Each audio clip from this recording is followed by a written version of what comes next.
Hey guys, what's up? It's Rachel. So as you can tell by the title of this video, it is the last episode of the Happy Project, and you're probably really confused if you know what I'm talking about. And if you've watched my past videos, if you haven't seen my past Happy Project videos, definitely go check those out first, because otherwise this video won't make any sense.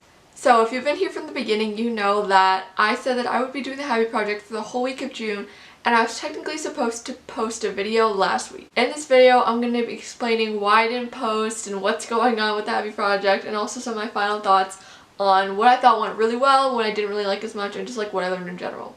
Okay, so first off, why I didn't post last week. So in the beginning of last week, which was week 3, I had started filming things and I started like checking things off my list that I wanted to do.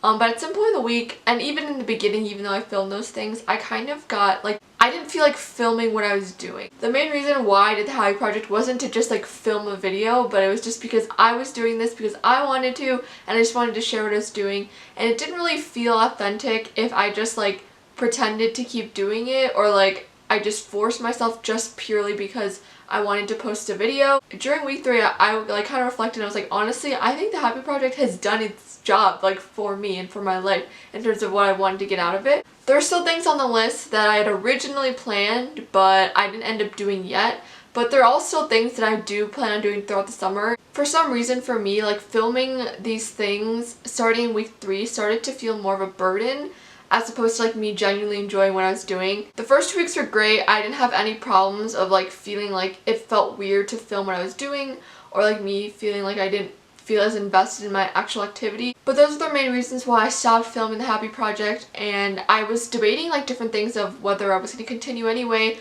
or take a break and then come back to it, or what I was going to do. There was a lot of ideas I had in mind, so it kind of took a while for me to think like what I actually wanted to do.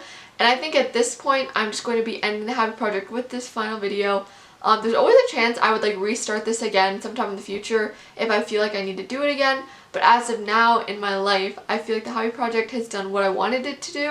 And I'll kind of explain a little bit what exactly I mean and like what I actually gained out of this whole thing. At this point in the video, I'm just going to debrief on like everything and give you my honest, real opinions on whether I think things worked. Even if you saw me film it, like it doesn't mean I actually enjoyed doing it for the rest of the month so far, because although I haven't been filming what I've been doing, I've still been doing like the things that I said I was going to do in terms of like daily habits and stuff, at least the things that I thought were effective. So I'll kind of explain what I actually think of all the things and if I suggest for you to do it, although we're all different people, so like you can't just take my opinion as word, but I'll just tell you how I felt. So the first thing that I did was a gratitude journal, and I, to be honest, didn't actually end up liking it. It sounded really good when I first heard about it and I saw it in so many places, and the reason why I started that is because just generally gratitude makes you happier, and I thought that was something that I also should have just focused on in my life. The journal of actually writing it didn't work out for me personally.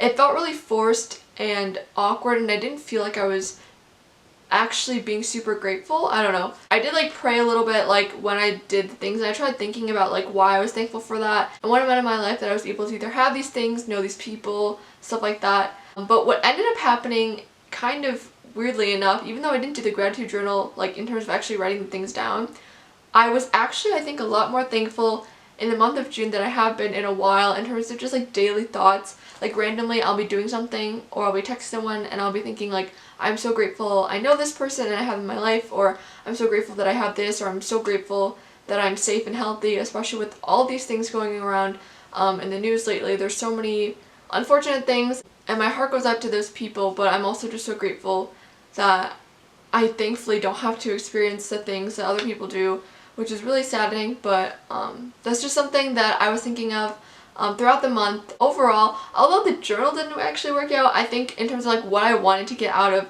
the gratitude journal, I did get. Okay, so spending 10-15 minutes with God every day, again, like I said, I think in the first video, it was amazing. I'm still doing that, doing a devotional every day.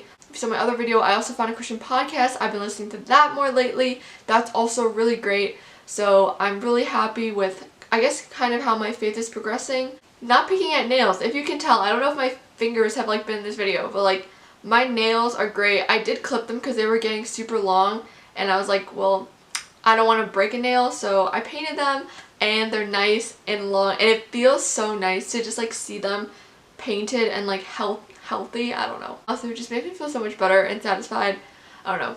Exercising every day. I have to admit, there are some days where I definitely did not go as hard as other days, but I've been trying my best to exercise as much as possible, and I've been doing, I would say, a pretty good job of it. I don't think I've ever exercised as much in my life, except for like maybe when I went to a basketball camp for like a month. I definitely can see results, and it's just really nice to know that I'm being healthier and just like making that conscious choice to do something about my body. I could honestly make like an completely amateur video on like fitness and health and like what I've been doing personally. So if you want to see that, let me know as well. Okay, taking a photo each day. It has honestly been so hard. I don't know why, but for some reason, if you don't know, I'm a photographer. Obviously not professionally, but like just for fun. And I love taking photos, but for some reason taking a photo each day is so hard. I think it would be a lot easier if I was in school, because I just can take a picture with one of my friends. But like me being by myself, especially during this quarantine, I'm like rarely out. There's not that many times where I can actually take a picture that's like interesting. As of now, taking a photo each day and like forcing myself isn't exactly ideal. I think the mentality of just like taking lots of photos is fun, but like having to force yourself every day is not exactly what I expected it would be. I just also want to quickly go over some like individual things that I did or didn't actually film, but I like did, and I just want to talk to you guys about. For me personally, I tried doing a social media free day, and I did film this. Obviously I didn't post it, but it was like pretty pointless for me because I realized I'm not really addicted to social media anymore. I think at some point there was like more of a stress that came along with it, but at this point it's more just me like promoting different things that I'm doing that I'm passionate about, or just like keeping up to date with certain things. The phone free day was definitely better because I had to like force myself to unplug and find other things to do besides being on my phone. And I know it's obviously hard like not going on your phone at all for a day, but it was honestly nice, and you kind of force yourself to do other things that you definitely want to do but you just don't do because it's just easier to go on your phone, I guess. So I would recommend doing that. Another thing I had on my list was to make dinner for my family. I didn't end up doing the dinner for my family partially because my mom had basically already planned meals. But anyway, instead of doing that, I ended up making lunch for my friend who had a birthday recently. I didn't get footage on that because it was pouring when I gave it to her and it was super quick interaction. But I definitely recommend baking or cooking for the people you love and just showing that little bit of care, I guess. And it's also fun to cook and bake, I think, at least. Trying new recipes, or maybe just sharing your favorite food with someone else. Very sweet, very nice.